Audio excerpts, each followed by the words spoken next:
Breaking news! Things are heated behind the scenes at the Kansas City Chiefs. In the last few hours, we received news that has generated a lot of discussion among fans and analysts. It seems that the Chiefs have managed to hire a big name to strengthen the team for next season. I'll tell you all the details, but first, make sure you've already hit the like button if you agree with me that the Chiefs will make it to the next Super Bowl. Dude, seriously, I know there are people who don't believe it, but I really believe it. If you organize the team properly, you can get there. If possible, comment like "Go Chiefs." I believe in winning the Super Bowl. So, let's get to the point. We'll start by talking about something that shocked a lot of people. The trade that sent Joe Thuney to the Chicago Bears in exchange for a 2026 fourth-round pick. Yes, you heard right. The Chiefs let go of one of their most reliable offensive linemen, a guy who has been a rock in front of Patrick Mahomes. But the reality is that the NFL is a business, and sometimes tough decisions have to be made.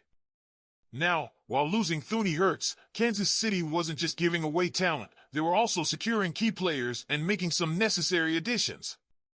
One of the biggest stories is Hollywood Brown re-signing on a one-year deal worth up to $1 million. The Chiefs wasted no time making it official, with Brown signing his contract and the team posting about it on social media. And speaking of contracts, Trey Smith signed his franchise tag, which means, at least for now, his cap hit sits at a hefty $23.4 million. But the front office isn't done. There are still ongoing talks about getting a long-term deal done with him. If they can lock him in, it would be a massive win for the team moving forward. Another major move that got a lot of attention was Kansas City securing linebacker Nick Bolton on a 3-year, $45 million deal with $30 million guaranteed. That's a big investment in a defensive cornerstone, ensuring that Bolton remains a Chief for years to come. It's clear that the front office values his impact, and locking him down was a priority. Then came a flurry of moves, including the signing of offensive tackle Jalen Moore to a 2-year, $30 million deal with $22 million guaranteed. The Chiefs see serious potential in Moore, and while he's only started 12 games in his career, learning under a guy like Trent Williams has clearly helped him develop. Moore might not have the highest ceiling in the world, but his floor is higher than any left tackle Kansas City has had in years. The best part?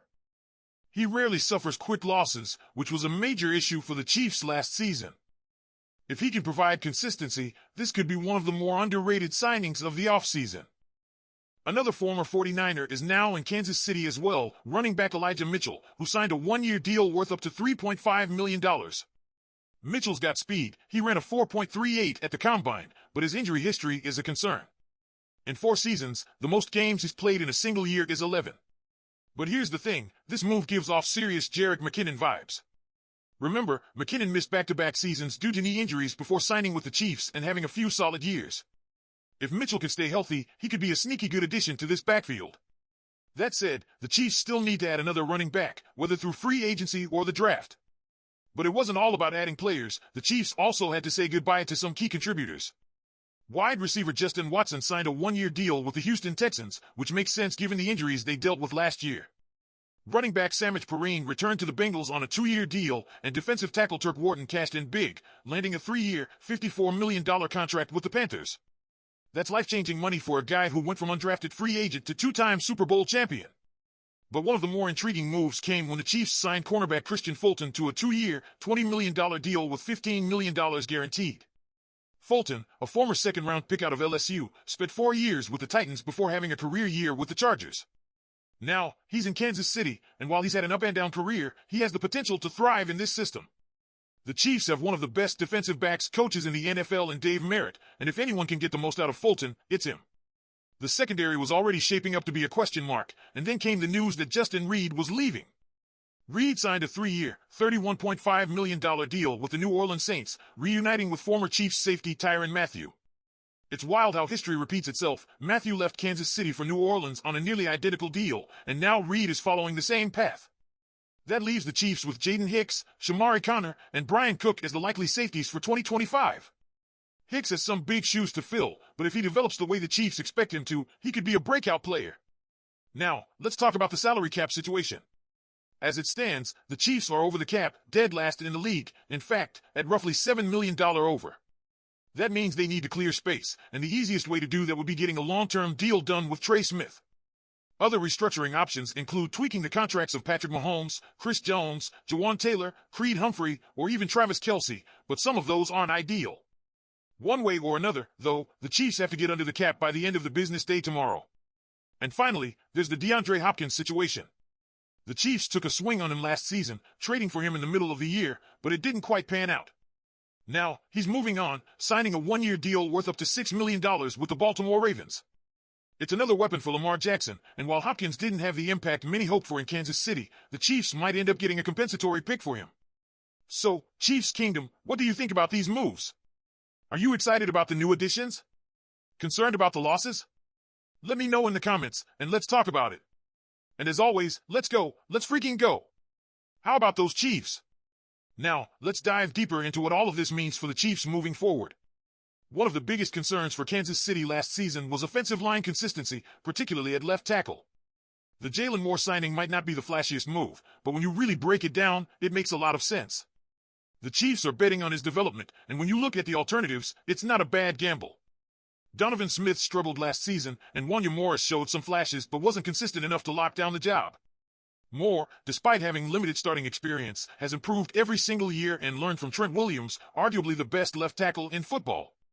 If he can translate that experience into production, the Chiefs might have just quietly solved one of their biggest problems without overpaying in free agency. And let's not forget what this means for Jawan Taylor. His contract is massive, and there was a lot of discussion about whether the Chiefs might consider moving on from him after this season. If Moore works out as the left tackle, that opens up a lot of possibilities. Maybe Taylor shifts back to right tackle, or maybe the Chiefs even consider parting ways with him next year if they feel like they can replace him at a lower cost. Either way, this move gives Kansas City flexibility, something that's absolutely crucial when building a team around a massive quarterback contract like Mahomes. Now, let's talk about the running back room. The Elijah Mitchell signing is an interesting one because, when healthy, he's been an explosive player. But the key word there is when. The Chiefs clearly aren't done adding to this position, and there's already speculation about what their next move could be. Could they bring back a veteran like Kareem Hunt? Could they look to the draft, where there's a deep class of running backs available? Brett Veach has never been one to prioritize this position early in the draft, but with Isaiah Pacheco still on a rookie contract, adding a cheap, young player to complement him wouldn't be a bad idea. And speaking of young talent, the Chiefs' secondary is going to be a fascinating unit to watch next season. The addition of Christian Fulton isn't just about depth, it's about allowing Steve Spagnuolo to get more creative with Trent McDuffie. Last season, McDuffie was dominant when playing in the slot, but the Chiefs didn't always have the luxury of keeping him there because of injuries and depth concerns. With Fulton now in the mix, McDuffie can slide inside more often, which could make this defense even more dangerous. Of course, losing Justin Reed is a big deal. He was a leader on and off the field, and replacing that kind of presence isn't easy. But the Chiefs have a lot of confidence in Jaden Hicks, and for good reason. He was one of the most highly regarded safeties in last year's draft class, and now he's going to have a chance to prove himself. If he can step up and play at a high level, Kansas City might be able to transition to a younger, faster secondary without missing a beat. But here's the real challenge. How do the Chiefs continue to build this roster while dealing with salary cap constraints? So now I want to hear from you, Chiefs Kingdom. What do you think of these moves? Are you happy with the additions? Worried about the losses? What's the biggest priority still left on the table? Drop a comment and let me know your thoughts. And as always, let's freaking go. How about those Chiefs?